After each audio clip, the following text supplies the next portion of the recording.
Please welcome back Director John Landis.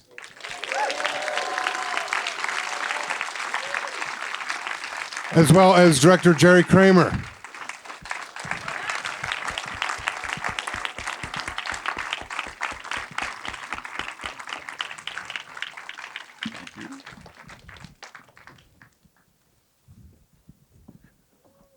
The slow people are Jerry Kramer, the director of the making of Thriller, and John Branca, who made all those deals of the Michael Jackson estate and Optimum Productions. Not so slow.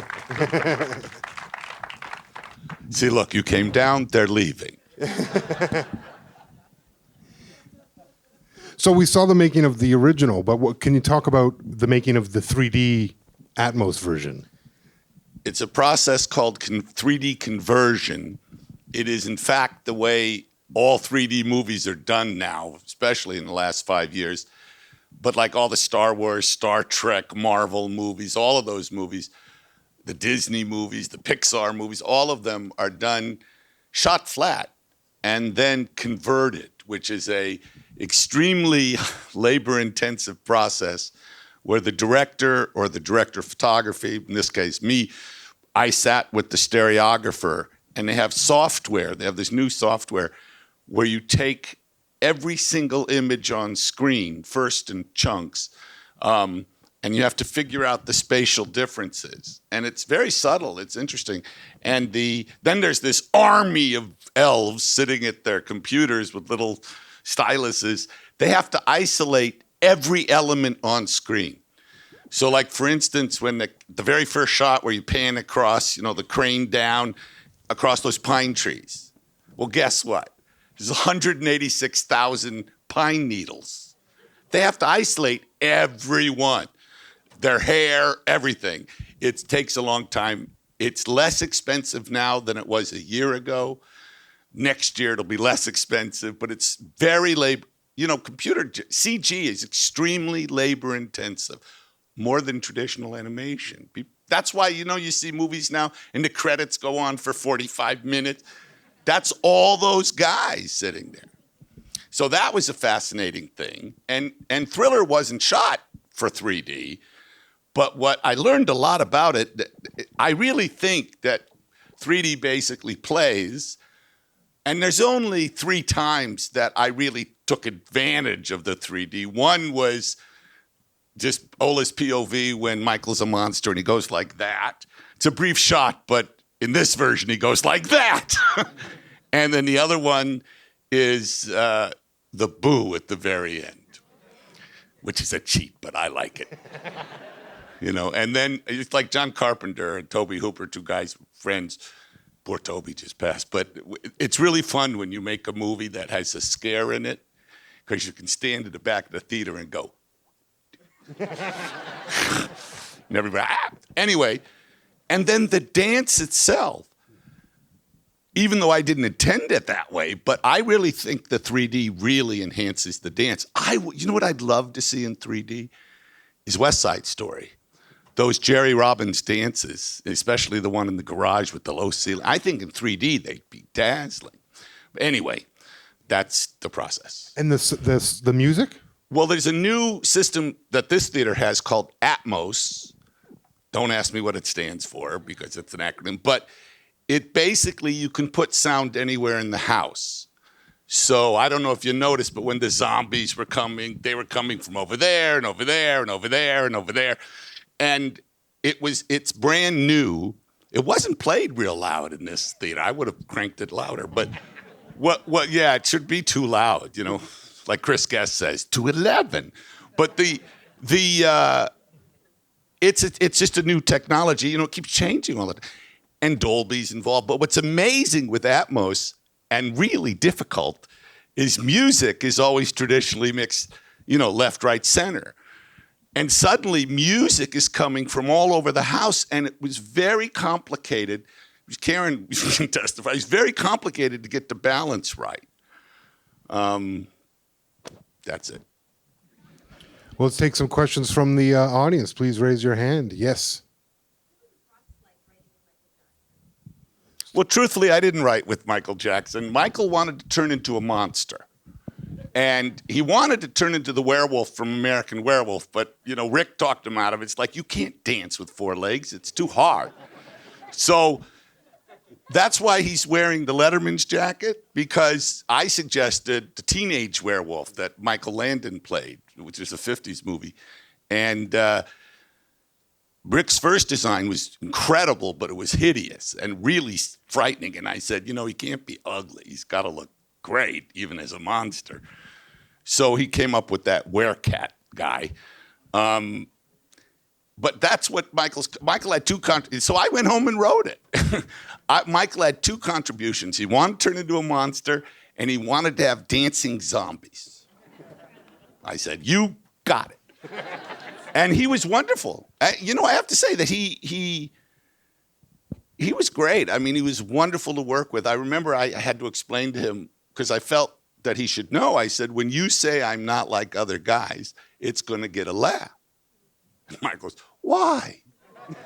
I said, because you're not like other guys, Mike. And he was wonderful. Yes, sir. In the hat. Yep. That was a great conversion. I just want to know, is there any plans to do any other conversions of John Branca. Well, I'm sure you're familiar with ghosts, and we hope in the future to be doing something really interesting with ghosts, maybe next October. But for He looks at me. I had nothing to do with that. there's also the history tour, which was shot in high def, which we may someday down the road have the opportunity of converting into 3D, where Michael's performing. He should look at me for that, because you could really cut that. He's just got tons of footage. Thank you. They've got, I should say, tons of footage, and you could really cut that into something special. Who in this house ever saw Michael live? Oh, great. Okay, because I really think you don't really get Michael, very much like Elvis, unless you've seen them live. And Michael live, where'd you see him? No. In Manila. Where did you see him? Where'd you see him? What was extraordinary is you would see Michael in these huge stadiums. He'd be this big or whatever he is on stage. You wouldn't look at anyone else. I don't know if it was chemistry or what, but he was this little guy. In person, he was very quiet and, hardly there sometimes. But on stage, he was explosive. It was fantastic. So I'm glad so many people saw him live, because I really think that the Motown special is one of the best things of Michael, because it was him in front of this audience, and it captures that. And I think that I told them this before. I saw this German stuff. I said, you've got to really cut a brilliant concert film and then convert it in 3D and mix it in Atmos. That would be exciting. Yes. I know. Up in the white shirt. Are there any plans to remaster any of the other music videos? And what are the plans to release this one? What was this? Remaster any other videos, and what are the plans to release this one? Well, that's a good question. We are working and formulating some plans to potentially put this in movie theaters around the world. It really should be seen in theaters, Yeah. and it's the way Michael and I intended it to be seen. And all those questions go to Mr. Branca. And the thing that blows me away is the sound, as the visuals and the sound, and to hear it in a theater like this, to me, is incredible. Should have been louder. Yeah. Right in the back row. I'm sorry if this is common knowledge, but over how many days was this filmed and what was the budget? Well, there's arguments about the budget. I think it's less than John thinks. But it was shot in 4 days and 1 day of the close-ups of the makeups. Jerry actually did those annoying cameras around. I mean, what you don't see in the making of Thriller is me going, get that fucking camera out of my face. I have an hour of that for sure. Because you're talking to someone, you turn around and there's this 16 millimeter. More than half an What did you say? I think it was more than 4 days. It wasn't. What was more than 4 days is that the dancers had a full, I think, more than a week's rehearsal. Well, the prep, I don't know, a month. It wasn't that much. Rick had the most to do. It really was the dancers that one of the big expenses was the rehearsing because you got to pay everybody. And then we were night shooting, which everything's doubled. And, you know, it was a union shoot in Los Angeles, except his stuff wasn't.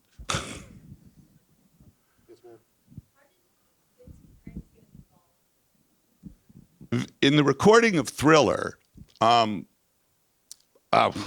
Templeton? What the hell? Rod- is it? Rod Rod. Temperton. Thank you, Templeton. Rod. So what's his name, Karen?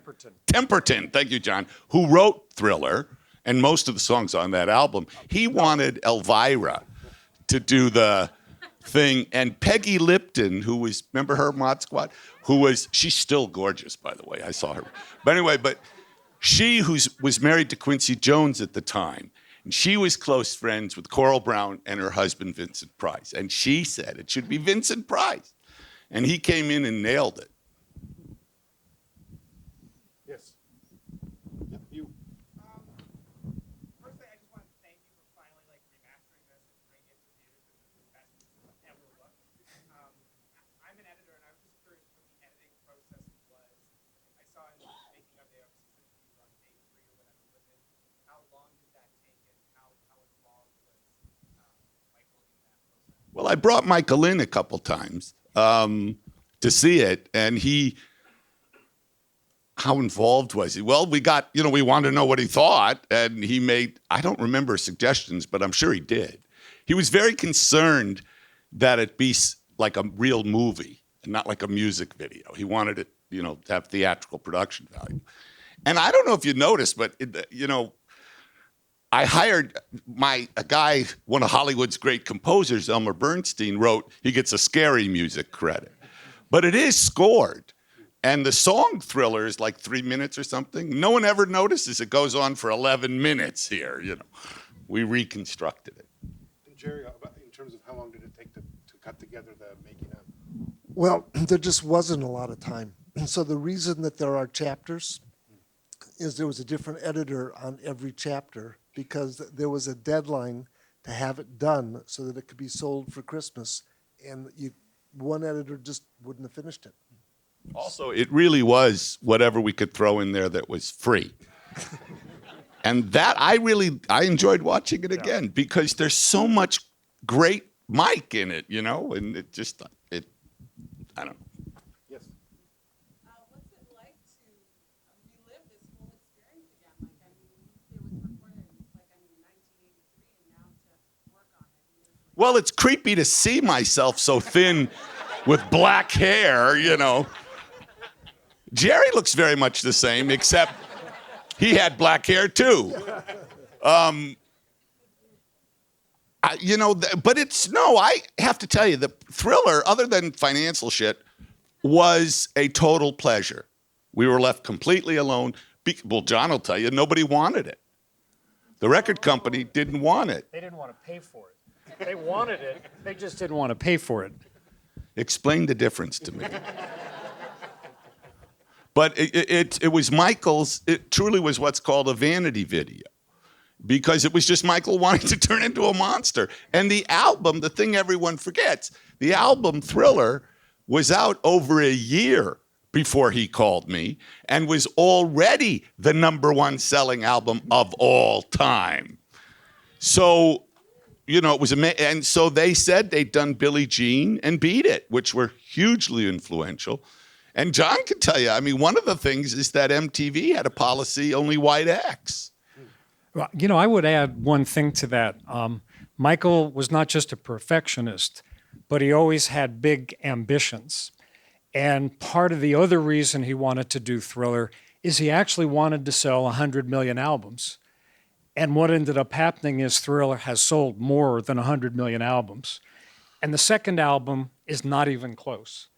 But the second album's like the 5th best-selling album of all time. Well, when I said second album, I meant the second best-selling see. album Because the album's done 34 million in the U.S., but 70% of Michael's sales come from outside the U.S. So Michael was very disappointed with the sales of the second album, and I remember going, "Michael, what are you nuts?" You know, but he just felt. I always thought he was like David Selznick after Gone with the Wind. You know, I will tell you, I made a lot of music videos for a lot of acts. This film changed music videos. Everybody got a lot more ambitious after this. well, because you know, mainly because commercially. After Thriller came out, it played in theater briefly, and then they went on TV and stuff. The album tripled its sales. So everybody went, oh. And then everybody, you know, Madonna, Prince, I mean, many people did very elaborate videos. And then a lot of really interesting directors got in there. A lot of guys started there. You know, David Fincher and all these people came out of music videos. And as John pointed out earlier, he goes, well, Marty Scorsese directed one of Michael's videos. And I went, yeah, so. No, but it's true. It really became a big deal, right? It became a big business for a while. Talking to that. Right. No, it changed things. Not only did people got more ambitious, and the record companies started spending more money because it worked. I mean, the whole thing was for them to sell more records, and this sold a lot of records. 2 more. Yes, sir. Can you explain See You Next Wednesday? You know, you'll be very disappointed because I'm sorry you noticed. See You Next Wednesday is a line of dialogue from 2001: A Space Odyssey. I wrote a script when I was a kid called See You Next Wednesday, which was a musical extravaganza. And I obviously never made it, but whenever I use dialogue from it or an idea from it, it gets credit in that. It's not in all my movies. People say it's in all my movies. It's not. It's in like half of my movies.